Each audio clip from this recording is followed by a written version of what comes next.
বাংলাদেশ নাকি ভণ্ডামি করছে এবং তারা একটা যুক্তি উপস্থাপন করেছে যে বাংলাদেশ চ্যাম্পিয়ন্স ট্রফি খেলতে পাকিস্তানে গিয়েছিল। ইভেন তো ইন্ডিয়া টিমও তো সিকিউর ছিল সেখানে। ইন্ডিয়াতে এমন ঘটনা ঘটেছে, ধরেন যে ইন্ডিয়ানদেরকে তারা বাংলাদেশি সন্দেহে মেরে ফেলছে। এত বৈরী সম্পর্কের পরও কিন্তু তাদের দুইজনকে কিন্তু ভারত পাকিস্তান কিন্তু একই গ্রুপে খেলে। কোন পথে দেশের ক্রিকেট? আইসিসি কি বাংলাদেশের উপর আরো চাপ বাড়াবে? পাকিস্তান কি শেষ পর্যন্ত বাংলাদেশের সাথে থাকবে কিনা? এই সব নিয়ে স্টার প্লেতে আলোচনায় আমার সাথে রয়েছেন senior sports journalist Shamim Chowdhury. Shamim ভাই, আপনাকে স্বাগত জানাচ্ছি। হ্যাঁ, নতুন একটা স্টুডিওতে আসার জন্য আমাকেও একটু দর্শকের উদ্দেশ্যে একটা ধন্যবাদ জ্ঞাপন করতে হচ্ছে। আচ্ছা, আসলে কোন পথে এখন বাংলাদেশের ক্রিকেট এবং বাংলাদেশের ক্রিকেট কি তার ইতিহাসের সবচেয়ে সংকটকালীন অবস্থায় রয়েছে কিনা? দেখুন, সংকটকালীন অবস্থা আমি বলবো না, একটা পরিস্থিতি তৈরি করা হয়েছে যেখানে আমাদের হাতটা কম ছিল, যেটা হচ্ছে আমাদের উপরে চাপিয়ে দেওয়া হয়েছে অনেক কিছু, যেটার কারণে বাধ্য হয়েছে আর কি আজকে সিচুয়েশনটা এই পর্যায়ে যেতে। আপনি দেখেন, খুব বেশি দিন আগের কথা না, 16 ডিসেম্বরে আমাদের বিজয় দিবসের দিনে আমরা একটা সুসংবাদ পেলাম যে মুস্তাফিজুর রহমান আইপিএলে কেকেআরে বিক্রি হয়েছে 9,20,00,000 রুপিতে। বাংলাদেশীদের জন্য রেকর্ড দাম। হ্যাঁ, এটা নিশ্চয়ই আমাদের একটা ওই জাতীয় দিবসটাকে আরো বেশি সেলিব্রেশন মুডে সেলিব্রেট করার একটা উপায় ছিল আমাদের, এটা আমরা উপলক্ষও পেয়েছিলাম। রাইট। কিন্তু দেখেন, আপনি ক্রিকেট বোর্ড যথারীতি তাকে কিন্তু এনওসি দিয়েছে, কারণ আপনি জানেন যে আইপিএলে খেলতে যাওয়ার সময় বা পৃথিবীর যে কোনো লিগেই, ফ্রান্সাইজ লিগে খেলতে যাক না কেন, ক্রিকেট বোর্ড বা স্ব বোর্ডে এনওসি লাগে, এনওসি নো অবজেকশন সার্টিফিকেট লাগবেই। সেটা কিন্তু ক্রিকেট বোর্ড দিয়েছে এবং তারা একটা মেনশন করে দিয়েছে, যেহেতু আইপিএল চলাকালে আপনার পাকিস্তানের একটা শর্ট ট্যুর আছে বাংলাদেশে, সেখানে কয়দিন খেলতে পারবেন না মুস্তাফিজ, সেটাও কিন্তু মেনশন করা আছে। তারা কিন্তু সকল কিছু মেনে নিয়ে এবং ড্রাফটের আগেও তারা এই বিষয়গুলো জানেন। এইভাবেই কিন্তু আপনি অকশন টেবিলে আপনার ঝড় তুলেছিলেন মুস্তাফিজুর রহমান। কিন্তু এরপরে হলো কি, যে আপনি উগ্র একটা রাজনৈতিক দলের বা উগ্র সাম্প্রদায়িক একটা আপনার প্রসেসে দাবি তুলেছে যে মুস্তাফিজকে বাদ দিতে হবে কেকেআর থেকে। এবং এটা শুধু বাদ দিতে হবে না, ও যে কেকেআর ফ্র্যাঞ্চাইজির উপরও চাপ প্রয়োগ করা হয়েছে। এমন একটা অবস্থা তৈরি হয়েছে যে ফ্র্যাঞ্চাইজ, এখানে বলা হচ্ছে যে ফ্র্যাঞ্চাইজি, কেকেআর ফ্র্যাঞ্চাইজি আপনার কথাও বলেছেন বিসিসিআই এর সাথে, পরবর্তীতে তাদের সাথে আলাপের প্রেক্ষাপটে সিদ্ধান্ত নিয়েছে যে না, মুস্তাফিজকে তারা রিমুভ করে ফেলবে। সিদ্ধান্তটা কি দাঁড়াচ্ছে, যে আপনি মুস্তাফিজের খেলাটা ক্যালকাটা নাইট রাইডার্সের হয়ে নিরাপদ নয়। তাহলে একটা বাংলাদেশের পূর্ণ একটা দল, সেই আপনার ক্যালকাটা ইডেন গার্ডেনে 3টা ম্যাচ খেলবে এবং আপনার মুম্বাইতে একটা ম্যাচ খেলবে গ্রুপ রাউন্ডে, এই যে 4টা ম্যাচ খেলবে, কতটা নিরাপদ? এটা কোশ্চেন আসে কিনা? স্বাভাবিক কোশ্চেন আসে। এই কোশ্চেন কিন্তু আরো বেশি জোরালো করেছে আইসিসি সিকিউরিটি অ্যাসেসমেন্ট টিম। একটা গোপন রিপোর্ট তারা তৈরি করেছিল, সেই রিপোর্টটা কিন্তু ক্রিকেট বোর্ডের কাছে ইমেইলে কোনো না কোনোভাবে আসছে, যেটা একটা টেলিভিশন চ্যানেল সেটা দেখিয়েছে রিপোর্টটা। সেই রিপোর্টটার ব্যাখ্যা তো পরে বিসিবি দেয়নি। হ্যাঁ, বিসিবি ব্যাখ্যা দেয়নি, কিন্তু কোন হাওয়ার থেকে তো কাগজটা পায়নি, নিশ্চয়ই কোনো না কোনোভাবে তাদের সোর্সের মাধ্যমে তারা জোগাড় করেছে। সেই অ্যাসেসমেন্ট রিপোর্টটা তো ভালো ছিল না। আমাদের দর্শক যদি বাংলাদেশের জার্সি পরে কোথাও যায়, আইসিসি তো বলছে যে বাংলাদেশ টিম যদি সেখানে যায় তাদের নিরাপত্তা সংকট তৈরি হবে না, এরকম দাবি করেছে তারা। দেখুন, একটা ব্যাপার, সেটা হলো এই ধরনের পরিস্থিতি যখন তৈরি হয়, তখন কিন্তু তারা যদি কোনো টিম ইনসিকিউর ফিল করে বলে, তো তার জন্য কোন ক্যাটাগরিতে আপনি সিকিউরিটি টিমটা দিবেন, কোন ক্যাটাগরির সিকিউরিটি তারা পাবে, এই বিষয়গুলো কিন্তু মেনশন করেন। আপনি খেয়াল করে দেখবেন যে ওইখানে যে আইসিসির সাথে যখন কথা বলেছে ডেলিগেশনের সাথে, আপনার এখানে ভার্চুয়ালিও ছিল, আইসিসি সিও ছিলেন, ভার্চুয়ালিও ছিলেন, তাই না? কথা কিন্তু একটা হয়েছে যে তারা কিন্তু কখনো বলে না, বলে কি যে সিকিউরিটি যেটা স্ট্যান্ডার্ড আছে সেই স্ট্যান্ডার্ডটা তারা প্রোভাইড করবে, এইটা আইসিসির কথা। অর্থাৎ আপনি নেপালের ক্ষেত্রেও যে সিকিউরিটি টিমটা দিবেন, বাংলাদেশের ক্ষেত্রেও একই সিকিউরিটি টিমটা দিবেন, বাংলাদেশের নিরাপত্তা এর মধ্যে কিছু করবেন। এটা আপনি যদি বলেন, তারা কিন্তু সর্বোচ্চ চেষ্টা করেছিল যে আইসিসির পক্ষ থেকে, বিসিসি এর পক্ষ থেকে এই ধরনের আশ্বস্ত করার মতো কিছু অ্যাটলিস্ট আসুক। শামীম ভাই, বিরতির আগে বলছিলেন মুস্তাফিজের ইস্যুটা নিয়ে, কিভাবে এরপরে আইসিসি এখানে ব্যাখ্যা দিয়েছে যে বাংলাদেশ দলের জন্য ভারত নিরাপদ। তাদের দৃষ্টিভঙ্গি থেকে যেটা বলা হয়েছে। এখন কি আমি এটা বলতে পারি না যে আপনি তাদের যেই মানে তাদের যে ব্যাখ্যাটা হচ্ছে এমন যে বাংলাদেশ টিমটা পুরোপুরি নিরাপদ থাকবে, ব্যাপারটা তাই দাঁড়াচ্ছে তো তারা আমারই। সেটা দাবি করছে। এখন আমরা যখন ইনসিকিউর ফিল করছি তাদের মানে একটার পর একটা প্রেক্ষাপট তারা তৈরি করেছে, সেই প্রেক্ষাপটের জবাবে আমরা যে একটা সিকিউরিটি অ্যাসেসমেন্ট নিয়ে আমাদের যে একটা শঙ্কা তৈরি হয়েছে, সেই শঙ্কার জবাবটা কি আমরা প্রপার পেয়েছি? নিশ্চয়ই পাইনি। এবং মুস্তাফিজকে যে কি কারণে বাদ দেয়া হয়েছে এবং মুস্তাফিজকে বাদ দেওয়ার পর বিসিসিআই তারা কোনো ক্ষমা চায়নি বা কোনো তাদের এরকম কোনো ব্যাখ্যা দেয়নি। আপনি দেখেন এমনি কিন্তু বিশ্বকাপটা এমনভাবে হচ্ছে যে পাকিস্তান ভারতের বৈরী সম্পর্কটা কিন্তু লেগে আছে বিশ্বকাপের গায়ে, যার কারণে টি-20 ওয়ার্ল্ড কাপে পাকিস্তানের জন্য সেপারেট একটা ভেন্যু করা হয়েছে। শ্রীলঙ্কার মাটিতে তারা ইভেন ইন্ডিয়ার সাথেও খেলবে। এখন আপনার তো এমন একটা শামীম ভাই, ইন্ডিয়া পাকিস্তানকে ধরেন যে এক প্রকার এড়িয়েই চলে, তারা পাকিস্তানে খেলতে যায় না বা ভারতে পাকিস্তানকে আমন্ত্রণ জানানো হয় না। তো এই ধরনের ইভেন্টগুলোতে বিশ্বকাপ বা এশিয়া কাপ তারা পাকিস্তানের সাথে ম্যাচটা না খেললেও তো পারে, হাতও মেলায় না ক্যাপ্টেনরা যখন টস করতে যায়। ক্রিকেট যে জেন্টল, আপনি ভালো একটা পয়েন্ট মেনশন করেছেন, ক্রিকেট যে জেন্টলম্যান গেম, এই জিনিসটা দেখতেছি না এখন। ভারত পাকিস্তান ক্রিকেটিং রাইভালটা আসলে তাদের যে রণক্ষেত্রের মতো হয়ে যাচ্ছে কিনা, দু দেশের বর্ডারের রণক্ষেত্র যেটা, সেটার মতো এখন হচ্ছে কি। এখানে আপনি তো অ্যাটলিস্ট আপনি টসের সময় আপনি একটা অপোজিশন টিমরে আপনি জিতেন বা হারেন, আপনি একটা ভালো একটা হুইশ করবেন, আবার খেলা শেষে আপনি যেই দল হারুক বা জিতুক আপনার অভিনন্দন জানাবে একজন পরস্পরকে। সেই আপনি দেখেন যেটা বক্সিং বলা হয়, যেই খেলাটা হচ্ছে সবচেয়ে আদিম আপনার একটা বন্য খেলা, তাই না? সেই খেলাতে বক্সিং এর পরেও কিন্তু দুই বক্সার কিন্তু পরস্পরের সাথে হাত মেলায়, কোলাকুলি করে। তো এই জায়গাটা ক্রিকেটে থাকবে না, কারণ যেটা হচ্ছে পুরোপুরি একটা জেন্টলম্যান গেম। সেটা নতুন একটা সংস্কৃতি কি তৈরি হলো কিনা এখানে? একটা সংস্কৃতি তৈরি, এটা অপসংস্কৃতি তৈরি হয়ে গেল, তো সংস্কৃতি বলবো না। কারণ আপনি ক্রিকেটিং যে ব্যাখ্যাগুলো আছে সেই ব্যাখ্যার মধ্যে এটা পড়ছে কিনা। আপনি একটা স্লেজিংকেও কখনো কখনো বলা হয় স্লেজিংটা এটা না হলে এটা প্রপার না, তাই না? যথার্থ স্লেজিং না, তাহলে আপনি এটাকে কিভাবে আপনি প্রপার বলবেন? আপনি কি ক্রিকেটিং রিলেশনটা তো রাখতে হবে। এইখানে একটা ছাদের তলে খেলছেন, একই মাঠে খেলছেন, একই সঙ্গে খেলছেন, আপনি একদল হারবে একদল জিতবে, খুবই স্বাভাবিক এটা। কিন্তু এই নিয়মের ব্যত্যয় ঘটে, আপনি কোথায় নিয়মের ব্যত্যয় ঘটতেছে? আপনি সেখানে শেকিং হ্যান্ডস করবেন না, অপরকে উইশ করবেন না। তারপরে হচ্ছে এর থেকে বড় কথা, আপনি ইন্ডিয়ার ট্রফি জিতেছে, ট্রফিটা দিবে এসিসির প্রেসিডেন্ট, এসিসির প্রেসিডেন্ট কাছে আপনি ট্রফি নেবেন না, কারণ উনি পাকিস্তানি। এটা কি হতে পারে? এটা তো হয়েছে। হ্যাঁ, এটা তো হয়েছে, কারণ এটা কিন্তু একবার না, আরো একবার ঘটনা কিন্তু আপনার ঘটেছে, আপনি জানেন। আপনি তো ওয়ার্ল্ড কাপ কভার করতে গিয়েছিলেন 2015-তে।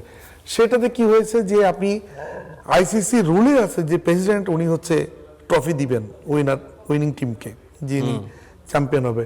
ওইখানে কিন্তু তখন কিন্তু আমাদের মোস্তফা কামাল সাহেব, লোটাস কামাল জানাকে বলা হয়, উনি ক্রিকেট বোর্ডের থেকে নমিনি হয়ে উনি আইসিসির প্রেসিডেন্ট হয়েছিলেন, উনি কিন্তু ট্রফি দিতে পারেননি। ভারতের যে আইসিসি চেয়ারম্যান ছিলেন শ্রীনিবাসন, ওনার নিচে সে শ্রীনিবাসন কিন্তু আপনার ট্রফিটা দিয়েছেন, এবং এটা নিয়ে কিন্তু অনেক নিউজ, অনেক লেখালেখি হয়েছিল। আমরা জানেন আপনি ফাইনালের দিন শ্রীনিবাসনকে কোশ্চেন বন্ধ করেছিলাম, কারণ প্রেস বক্সের সাথে, মেলবোর্ন প্রেস বক্সের সাথেই হচ্ছে আইসিসির যে অফিসিয়ালটা ওনারা বসেছিলেন। একটা সুযোগ ছিল, কথা বলেছিলাম। ভারতের গৌতম ভট্টাচার্য, যে আপনি তখন আনন্দবাজারের হেড অফ স্পোর্টস, উনিও কোশ্চেন করেছিলেন আমার সাথেই। সুরা পাইনি আমরা, তারা তাদের লজিকটাই তারা বারবার দেখায়। কিন্তু এইটা আপনি কোন লজিক দেখাবেন যে ট্রফি নেবেন না আপনি? এবং ট্রফি নেবেন না, ট্রফি আপনি না ধরে আপনি একটা অঙ্গভঙ্গি করেছেন যে আপনি ট্রফি নিয়ে জিতছেন, এইভাবে বিজয় উল্লাস করেছেন উইদাউট ট্রফি। আচ্ছা, আইসিসি থেকে বাংলাদেশের উপর এখন কি ধরনের চাপ আসতে পারে? দেখুন, আইসিসিতে কিন্তু ওয়ার্কিং গ্রুপ, যেটা সিও থেকে শুরু করে বিভিন্ন ডিপার্টমেন্টের হেড, ওনারা কিন্তু ম্যাক্সিমাম কিন্তু ইন্ডিয়ান হলে এখন দেখা যায় কি আইসিসির প্রেসিডেন্ট হচ্ছে ইন্ডিয়ান, সিও ইন্ডিয়ান, সবকিছু মিলে তারা হয়তোবা আমাদের জন্য একটা কঠিন কিছু, ইন্ডিয়ার স্বার্থটাকে বড় করে দেখে তারা। কঠিন কিছুর জন্য তারা অপেক্ষায় আছে, কি করবে সেটা পরের ব্যাপার। এখন কথা হচ্ছে ইনিশিয়ালি আমরা যেটা হারালাম সেটা হচ্ছে এই বিশ্বকাপে আমরা যে কোনো পরিস্থিতির কারণে খেলতে গেলাম না, খেলতে যেতে পারিনি, এবং তার জন্য আমরা অ্যাপিয়ারেন্স মানি যেটা $3 লাখ, আর হচ্ছে আপনি যদি 5 থেকে 12-এর মধ্যে থাকতে পারেন, ধরে নিচ্ছি আমরা সেই ফল যেতে পারতেছি না, 5 থেকে 12-এর মধ্যে থাকতে পারতাম, তাহলে আরো $4,75,000 আমরা পেতাম, যেটা লাস্ট ওয়ার্ল্ড কাপে আমরা সবকিছু মিলে লাস্ট T20 ওয়ার্ল্ড কাপে $7,20,000 এটা আমরা পাচ্ছি না এবার আমরা $7,75,000 পেতাম, যেটা ওদের তো আপনি রেভিনিউ পলিসি একটু গেইন করেছে এবার ওয়ার্ল্ড কাপটা, গত ওয়ার্ল্ড কাপের থেকে তুলনামূলক এবার T20 ওয়ার্ল্ড কাপের প্রাইজ মানিটা বেশি, অ্যাপিয়ারেন্স ফি বেশি, সবকিছু বেশি, সেইটা আমরা মিস করতে। এবং আজকে সন্ধ্যায় হচ্ছে যে আইসিসি থেকে মেইল এসেছে, যারা হচ্ছে জার্নালিস্ট ক্রিকেট ওয়ার্ল্ড কাপটা কভার করার জন্য অ্যাক্রিডিটেশনের আবেদন করেছিলেন, তাদের সেটা আবেদনটা তারা রিফিউজ করে দিয়েছে। হ্যাঁ, রিজেক্টেড হয়েছে, হ্যাঁ, এটা খুব rejected মানে বাজেভাবে বলতে হয়, রিজেক্টেড করেছে। এটা বিষয়টা কি, আপনি দেখেন আমি বাংলাদেশের ক্রিকেট ফলো তো অনেক আগের থেকে করি, আমি 34 বছর সাংবাদিকতা জীবনে আমি কিন্তু 8টা ওয়ার্ল্ড কাপ কভার করেছি। তারপরে হচ্ছে আপনার T20 ওয়ার্ল্ড কাপ সম্ভবত একটা বাদ দিয়ে সবই আমার কভার করেছি আমি। আপনি কি দাঁড়াচ্ছে, যখন বাংলাদেশের বাংলাদেশ যখন ওয়ার্ল্ড কাপে খেলে না, আইসিসির ফুল মেম্বার নেশন না, তখনও কিন্তু বাংলাদেশের থেকে সাংবাদিকরা কিন্তু ওয়ার্ল্ড কাপ কভার করে আসছেন, এমন অনেক দৃষ্টান্ত কারণ যে আছে। বাংলাদেশের জার্নালিস্টরা ইন্ডিয়ায় গেল না, কিন্তু সহ আয়োজক যে রয়েছে শ্রীলঙ্কা, সেখানে তো যেতে পারতো নাকি? শ্রীলঙ্কা তো আপনি জানেন যে শ্রীলঙ্কার জন্য তো আমাদের বাংলাদেশের সাথে তাদের ডিপ্লোম্যাটিক যে রিলেশন, তাতে আমরা অনারেবল ভিসা পাই, এবং এখানে যদি আপনি, হ্যাঁ, তারা যদি ক্লজটা দিত যে ইন্ডিয়ান পার্টে যেহেতু তোমরা ওয়ার্ল্ড কাপ খেলতে আসছো না, তোমাদের ম্যাচগুলো ইন্ডিয়াতে ছিল, সুতরাং তোমাদের ইন্ডিয়া পার্টে তোমরা ম্যাচ কভার করতে পারবে না, তোমাদের জন্য শুধুমাত্র শ্রীলঙ্কা পার্টটা অ্যাভেলেবল আছে, এইটা কিন্তু তারা মেনশন করে না। আচ্ছা, বাংলাদেশ ক্রিকেট বোর্ড কি আইসিসির কাছে জানতে চাইবে কিনা যে এই ধরনের সিদ্ধান্ত কেন নেওয়া হলো?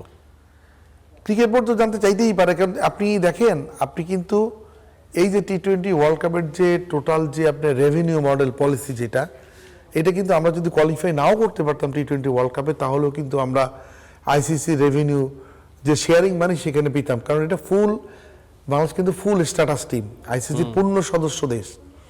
সুতরাং আপনি বাংলাদেশের ক্রিকেট বোর্ডের পক্ষ থেকে যে কেউ তো, আপনি ক্রিকেট বোর্ডের সিও বা ক্রিকেট বোর্ডের প্রেসিডেন্ট, উনি তো আইসিসি কাছে চিঠি লিখে জানতেই যেতে পারেন, যে মেইল করে, যে আমাদের সাংবাদিকদের এক্রিডিশন কেন দেওয়া হলো না। এখানে অনেক, ধরেন আপনি জানেন যে উৎপল শুভ্রর মতো সাংবাদিকরা কিন্তু অনেক আমাদের শুধু অ্যাসেট না, শুধু গ্লোবালিও তারা কিন্তু অ্যাসেট, তাদের সাথে পুরো গ্লোবাল যে সাংবাদিকরা আছে যারা ম্যাচ কভার করেন, ক্রিকেট কভার করেন, তাদের ওঠা বসা আছে, তারাও নিশ্চয়ই এটাকে খুব ভালোভাবে নিবে না, কারণ আপনি একটা কমিউনিটিকে হারাচ্ছেন, আপনি একটা কমিউনিটির থেকে একটা পার্ট চলে যাচ্ছে আপনার, যেটা ম্যাচ কভার করতে পারবে না। বিষয়টা কেমন আছে, আমাদের সাথে রাইভাল পজিশনে তারা কি এইভাবে চলে গেল, শেষে সাংবাদিকদেরও নিষেধাজ্ঞা দিতে হলো। আচ্ছা, আর কি কি পরিস্থিতি তৈরি করতে পারে আইসিসি বাংলাদেশের জন্য, কি কি চ্যালেঞ্জ আরো তৈরি করতে পারে? আমি যদি সহজ করে আরো বলি যে ভারতের তরফ থেকে যে প্রেসক্রিপশন দেয়া হবে, সেই অনুযায়ী আইসিসি আর কি কি করতে পারে বাংলাদেশের বিপক্ষে? আইসিসি কি করতে পারে না, সংখ্যার কথা হচ্ছে কি, আমরা সংখ্যা দেখতে পারি, আবার এটা সম্ভাবনাও দেখতে পারি। সেটা হচ্ছে কি, যে এখন আমাদের কিন্তু সেপ্টেম্বরে বাংলাদেশ সফরে আসার কথা ইন্ডিয়া টিমের, এখন তারা বলল যে না, বাংলাদেশে তারা যাবে না, এর পাল্টা প্রতিশোধ হিসেবে তারা বললো বাংলাদেশ যাবে না। তাহলে কি দাঁড়াবে, ওই সিরিজকে সামনে রেখে আমাদের যে একটা রেভিনিউ আর্নিং এর একটা বড় ধরনের সোর্স ছিল, সেখানে একটা লস হবে। আপনি খেয়াল করে দেখবেন, ইন্ডিয়ার কোনো দেশে একবার গেলে সেই দেশে আপনার লোকাল মিডিয়া রাইটস থেকে শুরু করে, মানে ওয়ার্ল্ড ওয়াইড মিডিয়া রাইটস, আপনার বিভিন্ন টাইটেল এবং ইনস্টেডিয়া রাইটস থেকে যে টাকাগুলো পায়, এইটা দিয়ে আপনি কিন্তু 4-5টা সিরিজ করতে পারবেন। শামীম ভাই, বিরতির আগে আপনাকে বলছিলাম যে আইসিসি থেকে একটা বার্তা দেয়া হয়েছে বাংলাদেশের জন্য, বাংলাদেশ নাকি ভণ্ডামি করছে, এবং তারা একটা যুক্তি উপস্থাপন করেছে যে বাংলাদেশ চ্যাম্পিয়ন্স ট্রফি খেলতে পাকিস্তানে গিয়েছিল, এবং তারা বলছে পাকিস্তানের পরিস্থিতি নাকি ভারতের থেকেও খারাপ, তখন বাংলাদেশ দল সেখানে খেলতে গিয়েছে। এই বিষয়ে আপনি কি বলবেন? দেখুন, তখন তো আমাদের বাংলাদেশ ক্রিকেট টিম আক্রান্ত হতে পারে, পাকিস্তানের সমর্থকরা উগ্র সমর্থকরা বাংলাদেশ ক্রিকেট দলের উপরে আক্রমণ করে, এই ধরনের কোনো রিপোর্ট তো ছিল না। আর আপনার ক্রিকেট বোর্ড কিন্তু একটা হাই মানে আপনার সিকিউরিটি টিম পাঠিয়েছিল, তাদের রিপোর্টও কিন্তু ছিল বাংলাদেশের ক্রিকেট দলের নিরাপত্তা পূর্ণাঙ্গ আছে, সে মানে পুরোপুরি মজবুত আছে সেটার জন্য। আপনি এর আগে কিন্তু খেয়াল করে দেখবেন বাংলাদেশ কিন্তু আইসিসি চ্যাম্পিয়ন্স ট্রফির আগে কিন্তু পাকিস্তান সফরও করেছে এবং পাকিস্তানের মাটি থেকে আমরা হুট করে এটা বলার কারণ কি এটা? আর হঠাৎ করে এই রিজনটা, আমি ভালো কথা, এই রিজনটা আমি নিজেই মানতে পারছি না এই কারণেই যে এটা অযৌক্তিক কারণে। দেখেন বাংলাদেশ ক্রিকেট টিম যে 2 ম্যাচের টেস্ট সিরিজ খেলে পাকিস্তানের মাটি থেকে পাকিস্তানকে হোয়াইট ওয়াশ করে আসলো, তারপরে তার কিছুদিন পরে চ্যাম্পিয়ন্স ট্রফিটা হলো, তাই না? এইখানে তো আমি বাংলাদেশ টিমের তো কোনো কিছু দেখতেছি না, বা তারা কোনো ধরনের এমন তো সম্পর্ক কোনো বলা ঘটনা হচ্ছিল না। ঘটেনি পাকিস্তানে যে বাংলাদেশের কাউকে পিটিয়ে মেরে ফেলা হলো বাংলাদেশি সন্দেহে? নো, ইভেন তো ইন্ডিয়া টিমও তো সিকিউর ছিল সেখানে। হ্যাঁ, ইন্ডিয়াতে এমন ঘটনা ঘটেছে, ধরেন যে ইন্ডিয়ানদেরকে তারা বাংলাদেশি সন্দেহে মেরে ফেলছে। একটা টিমের জন্য আপনি দেখেন পুরো রুলস চেঞ্জ হয়ে গেল। ভারত তারা খেলবে চ্যাম্পিয়ন্স ট্রফিতে, তাদের জন্য দুবাইতে মানে সংযুক্ত আরব আমিরাতে ভেন্যু করা হলো চ্যাম্পিয়ন্স ট্রফির, যেটা হাইব্রিড মডেলটা। এই হাইব্রিড মডেল আইডিয়াটা আনছে কোথার থেকে? সেটা 2020 কোভিডের পর থেকে হাইব্রিড মডেলটা চলে আসছে। আপনি দেখেন হাইব্রিড মডেলের কারণে প্রথমে হলো যে আপনি পরপর কটা এশিয়া কাপ হলো দুবাইতে, আপনার যেটা হওয়ার কথা Right. ছিল না। কোনোটা হওয়ার কথা ছিল ভারতে, কোনোটা হওয়ার কথা ছিল পাকিস্তানে, সেখানে হয়নি।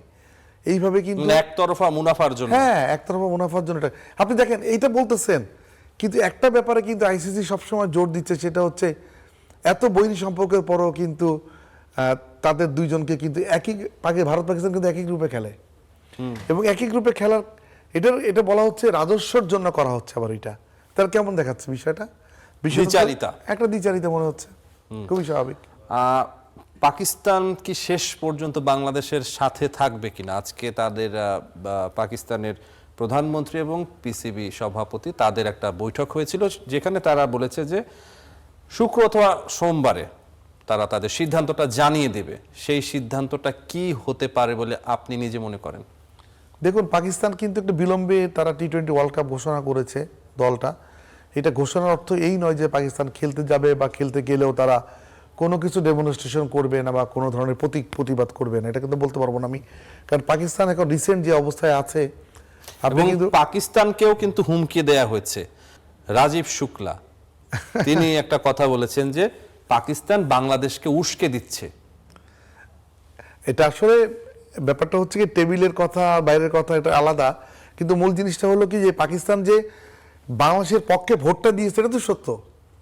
আপনি যে 12:2 হলো, মানে আইসিসির পূর্ণ সদস্য 12টা প্লাস হচ্ছে অ্যাসোসিয়েট মেম্বার 2টা, 14টা ভোট দিল, তার মধ্যে বাংলাদেশ 2টা ভোট পেয়েছে। বাংলাদেশ ছাড়াও বাংলাদেশ একটা ভোট পেয়েছে, সে পাকিস্তান যে এই ইস্যুতে বাংলাদেশকে সমর্থন করেছে বিষয়টা তো স্পষ্ট। আচ্ছা, পাকিস্তান যখন একবার সমর্থন প্রকাশ করেছে, নিশ্চয়ই পাকিস্তানের অন্য কোনো এই বাংলাদেশের ফেভারে তারা কিছু করার চিন্তা ভাবনাও আছে। আপনি খেয়াল করে দেখবেন যে মহসিন নাকভি কিন্তু শুরু থেকে, মানে পিসিবির প্রেসিডেন্ট চেয়ারম্যান, শুরু থেকে বলে আসছে যে তারা যে প্রধানমন্ত্রী শাহবাজ শরীফ আসার পরে তারা বসবেন এবং একটা সিদ্ধান্ত উপনীত হবেন। সেটা আগে আজকে দেখলাম আমরা যে তাদের বৈঠকটা হলো, বৈঠকটা বলতেছে কি বৈঠকটা ইতিবাচক বৈঠক হয়েছে। ইতিবাচকটা কোন অর্থে এটাও কিন্তু মিন করেছে যে ইন ফেভার অফ বাংলাদেশের ক্ষেত্রে কিনা, এটাও কিন্তু চলে আসছে প্রসঙ্গটা। এখন তারা 2-1 দিনের মধ্যেই বিষয়টাকে ক্লিয়ার করবে, তারা আসলে কোন অবস্থান নিচ্ছে বাংলাদেশের জন্য, নিচ্ছে কি নিচ্ছে না।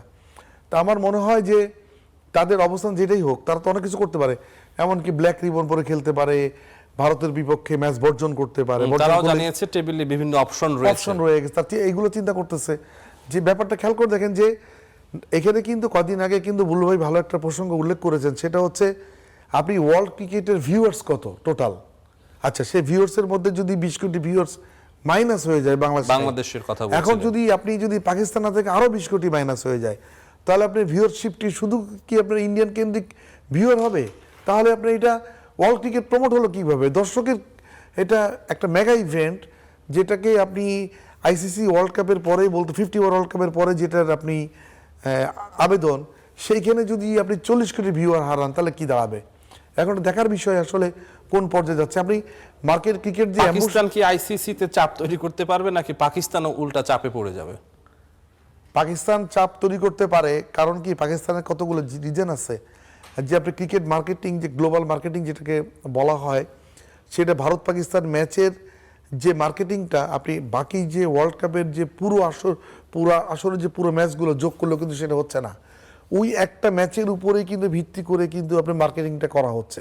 তাহলে যাদের আপনার এই যে মিডিয়া রাইটস যারা কিনেছে, পাকিস্তানি গণমাধ্যমের প্রতিবেদনে বলা হয়েছে পাকিস্তান হয়তো বা ভারতের এগেনস্টে যে ম্যাচটা আছে সেটা নাও খেলতে পারে, যে কারণে পাকিস্তানের যে ক্ষতিটা হবে তার চেয়ে বেশি ক্ষতি হবে ভারতের। হ্যাঁ অবশ্যই, কারণ এখানে আপনি জানেন যে টোটাল মার্কেটিংটাকে ইন্ডিয়া কেন শক্তি প্রদর্শন করে আইসিসিতে, সেটা হচ্ছে টোটাল যে গ্লোবাল মার্কেটিংটা 70% প্লাস হচ্ছে তাদের কাছ থেকে আসে। তাদের ভিউয়ারশিপ বলেন বা তাদের স্পন্সর বলেন সবই তাদের বেশিরভাগই, আমরা ধরে নিচ্ছি সেটা ঠিক আছে। কিন্তু ভারত পাকিস্তান ম্যাচের আবেদনটা কিন্তু সব কিছু ছাড়িয়ে দেয়।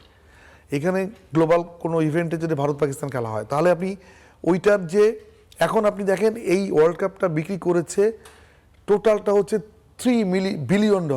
আপনি টোটাল যে মার্কেটিং মিডিয়া রাইট সব কিছু মিলে এই ওয়ার্ল্ড কাপের কিন্তু আপনার প্রাইজ মানিও কিন্তু অনেক $13.5 বিলিয়ন। আপনার এখানে টেলিভিশনে থেকে ওরা আশা করতেছে এই ওয়ার্ল্ড কাপ থেকে $600 মিলিয়ন হচ্ছে নেট বেনিফিট থাকবে আইসিসির। Right, $600 million, can you imagine? এইটাই রেভিনিউ শেয়ারিং হবে আপনার এই আপনার ফুল নেশন এবং স্টেট নেশনদের মধ্যে। অঙ্কটা কিন্তু অনেক বড়।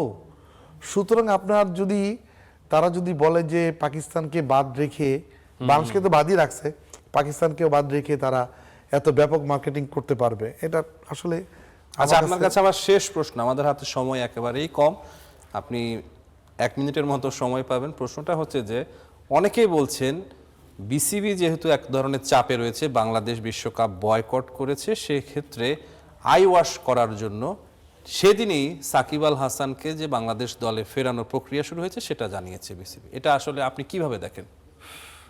দেখুন, সাকিবের ইস্যুটা কিন্তু নতুন না, অনেক আগের থেকে আসছে। আমাদের গণমাধ্যম কর্মীরা যখনই কোনো প্রেস কনফারেন্স হয় প্রসঙ্গটা বারবারই করে যে বারবারই করে। সাকিবের হ্যাঁ, আপডেটটা বারবারই কি, করে। কবে খেলবেন? আমি বিসিবির সবাই যতটা জানি যে এই বিষয়টা হয়তো একটা পয়েন্ট তারা রেজ করেছে যে সাকিবের অ্যাভেলেবিলিটি কোথায় আছে, কোথায় কোথায় উনি খেলতে পারেন। আপনি দেখেন ওনার ঘাড়ে কিন্তু বেশ কটা মামলা আছে, যেই মামলার থেকে উনি যদি জামিন না নেন তাহলে উনি উন্মুক্ত হয়ে বাংলাদেশে খেলাটা ওনার জন্য কঠিন বাংলাদেশ পার্টে। হ্যাঁ, এখন উনি যেটা পারবেন দেশের বাইরে যে টুর্নামেন্টগুলো আছে বাংলাদেশের বাইলেটারাল সিরিজ আছে সেগুলোতে উনি খেলতে পারবেন। এখন শুধু খেললে তো হবে না, এটা কিন্তু খুব ভালো উত্তর মিডিয়া কমিটি চেয়ারম্যান দিয়েছেন ওনাকে। ওনার কতগুলা কেন্দ্রীয় চুক্তিতে রাখার কথাও ভাবছে না, কেন্দ্রীয় চুক্তি তো পরের ব্যাপার। আগে হচ্ছে কি আপনাকে ওনার ফিট আছে কিনা, উনি খেলার জন্য যত কিনা অ্যাভেলেবল কিনা, সকল কিছু বিবেচনা আনার পরে এটা হবে। আর কেন্দ্রীয় চুক্তি যেহেতু একটা ম্যাচ শেষ হয়ে গেছে, একটা ম্যাচ শুরু হচ্ছে, সুতরাং আপনি কেন্দ্রীয় চুক্তি অর্থাৎ আপনি বলছেন যে এখানে আই ওয়াশ করার কিছু ছিল না? অবশ্যই না, কারণ এটা একটা প্রসঙ্গ আসতেই পারে। যেহেতু উনি আপনার ফ্রান্সাইজ ক্রিকেটে উনি পারফর্ম করছেন, প্রতিনিয়ত করে চলছেন, সেহেতু আমরা ওনাকে মিস করছি এটা তো সবাই বলবেই। সে মিস যখন করছেন তখন ওনাকে আবার ব্যাক করানো যায় কিনা এইটাই প্রশ্ন, আর অন্য কোনো আসলে এই প্রসঙ্গ এখানে ওঠে নাই। শামীম ভাই, আপনাকে অসংখ্য ধন্যবাদ।